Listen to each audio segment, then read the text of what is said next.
ओम श्री गणेशाय नमः। ओम नमः शिवाय। भगवान शिव की श्रेष्ठता तथा उनके पूजन की अनिवार्य आवश्यकता प्रतिपादन।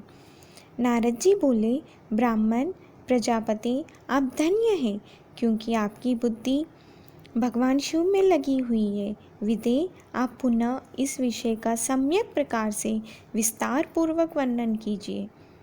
ब्रह्मा जी ने कहा, तात, एक समय की बात है, मैं सब ओर से ऋषियों तथा देवताओं को बुलाकर उन सबको क्षीर सागर के तट पर ले गया, जहाँ सबका हित साधन करने वाले भगवान विष्णु निवास करते हैं।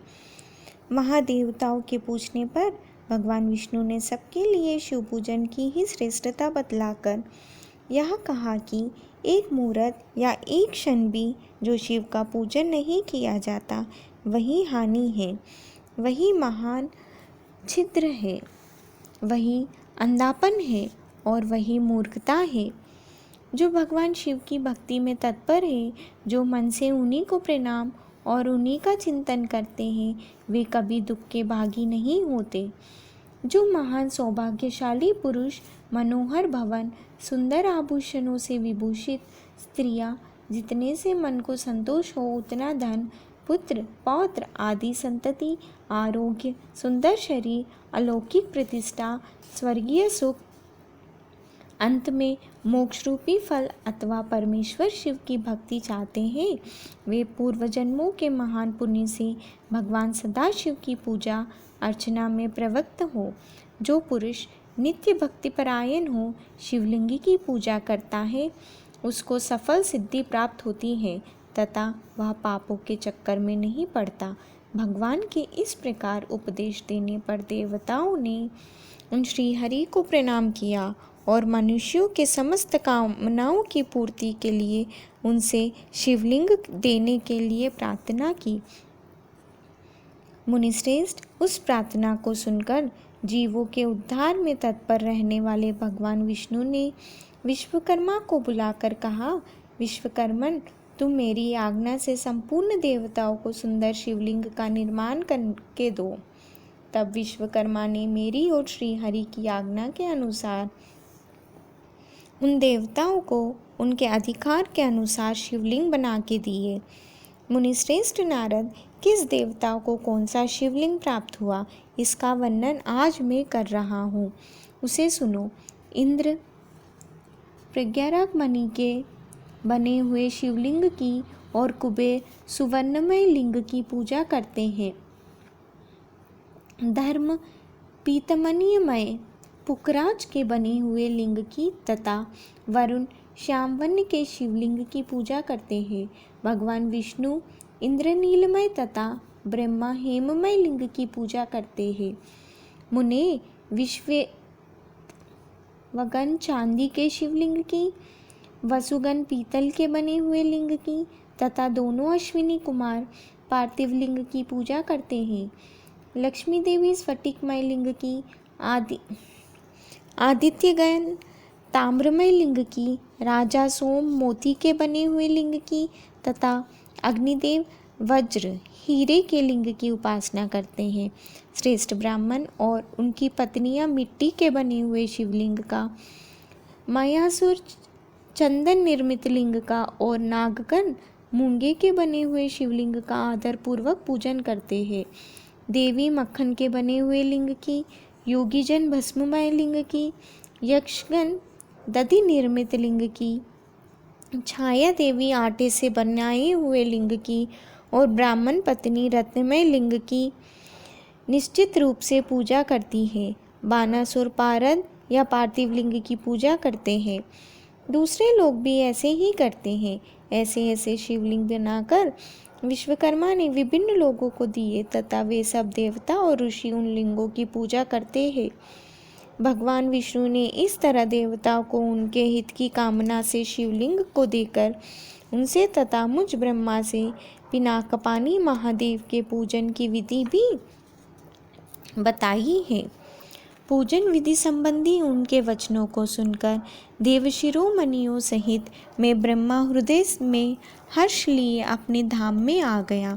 मुने, वहाँ आकर मैंने समस्त देवताओं और ऋषियों को शिव पूजा की उत्तम विधि बताई, जो संपूर्ण अभिष्ट वस्तुओं को देने वाली है। उस समय मुझ ब्रह्मा ने कहा, देवताओं सहित समस्त ऋषियों, तुम प्रेम परायण होकर सुनो। मैं प्रसन्नता पूर्वक तुमसे शिव पूजन की उस विधि का वर्णन करता हूँ जो भोग और मोक्ष देने वाली है। देवताओं और मुनीश्वरों, समस्त जंतुओं में मनुष्य जन्म प्राप्त करना प्राय दुर्लभ है। उनमें भी उत्तम कुल में जन्म तो और भी दुर्लभ है। उत्तम कुल में भी आचारवान ब्राह्मणों को यहाँ उत्पन्न होना उत्तम पुण्य से ही संभव है। यदि वैसा जन्म सुलभ हो जाए तो भगवान शिव के संतोष के लिए उस उत्तम कर्म का अनुष्ठान करे जो अपने वर्ण और आश्रम के लिए शास्त्रों द्वारा प्रतिपादित है। जिस जाति के लिए जो कर्म बताया गया है उसका उल्लंघन ना करें। जितनी संपत्ति हो उसके अनुसार ही दान करें। कर्म में सहस्त्रों यज्ञों से तपोयज्ञ बढ़कर है। सहस्त्रों तपोयज्ञों से जप यज्ञ का महत्व अधिक है। ध्यान यज्ञ से बढ़कर कोई वस्तु नहीं है। ध्यान ज्ञान का साधन है, क्योंकि योगी ध्यान के द्वारा ही अपने इष्ट देव समरस शिव का साक्षात्कार करता है। ध्यान यज्ञ में तत्पर रहने वाले उपासक के लिए भगवान शिव सदा ही सन्निहित है। जो विज्ञान से संपन्न है उन पुरुषों की शुद्धि के लिए किसी प्रायश्चित आदि की आवश्यकता नहीं है। मनुष्यों को जब तक ज्ञान की प्राप्ति न हो तब तक वह विश्वास दिलाने के लिए कर्म से ही भगवान शिव की आराधना करे। जगत के लोगों के एक ही परमात्मा अनेक रूपों में अभिव्यक्त हो रहा है। एकमात्र भगवान सूर्य एक स्थान में रहकर भी जलाशय आदि विभिन्न वस्तुओं में अनेक से दिखते हैं। देवताओं, संसार में जो जो सत या असत वस्तु देखी या सुनी जाती है वह सब परब्रह्म शिव रूप है। ऐसा समझो, जब तक तत्वज्ञान ना हो जाए तब तक प्रतिमा की पूजा आवश्यक है। ज्ञान के अभाव में भी जो प्रतिमा पूजा की अवहेलना करता है उसका पतन निश्चित है। इसलिए ब्राह्मणों, या यथार्थ बात सुनो। अपनी जाति के लिए जो कर्म बताया गया है उसका प्रयत्नपूर्वक पालन करना चाहिए। जहाँ जहाँ यथावत भक्तों इस आराध्य देव का पूजन आदि अवश्य करना चाहिए, क्योंकि पूजन और दान आदि के बिना पातक दूर नहीं होते। जैसे मैले कपड़ों में रंग बहुत अच्छा नहीं चढ़ता है, किंतु जब उसको धोकर स्वच्छ कर लिया जाता है तब उस पर सब रंग अच्छी तरह चढ़ते हैं। उसी प्रकार देवताओं की बलि भांति पूजा से जब त्रिविध शरीर पुण्यतः निर्मल हो जाता है तभी उस पर ज्ञान का रंग चढ़ता है और तभी विज्ञान का प्राकट्य होता है। जब विज्ञान हो जाता है तब भेदभाव की निवृत्ति हो जाती है। भेद की संपूर्णतः निवृत्त हो जाने पर द्वंद्व दुख दूर हो जाते हैं और दुख से रहित पुरुष शिवरूप हो जाता है। मनुष्य जब तक गृहस्थ आश्रम में रहे तब तक पांचों देवताओं की तथा उनमें श्रेष्ठ भगवान शंकर की प्रतिमा का उत्तम प्रेम के साथ पूजन करे, अथवा जो सबके एकमात्र मूल है उन भगवान शिव की ही पूजा सबसे बढ़कर है, क्योंकि मूल के सींचे जाने पर शाकस्थानीय संपूर्ण देवता स्वतः तृप्त हो जाते हैं। अतः जो संपूर्ण मनोवांछित फलों को पाना चाहता है वह अपने अभिष्ट की सिद्धि के लिए समस्त प्राणियों के हित में तत्पर रहकर लोक कल्याणकारी भगवान शंकर का पूजन करे। ओम नमः शिवाय।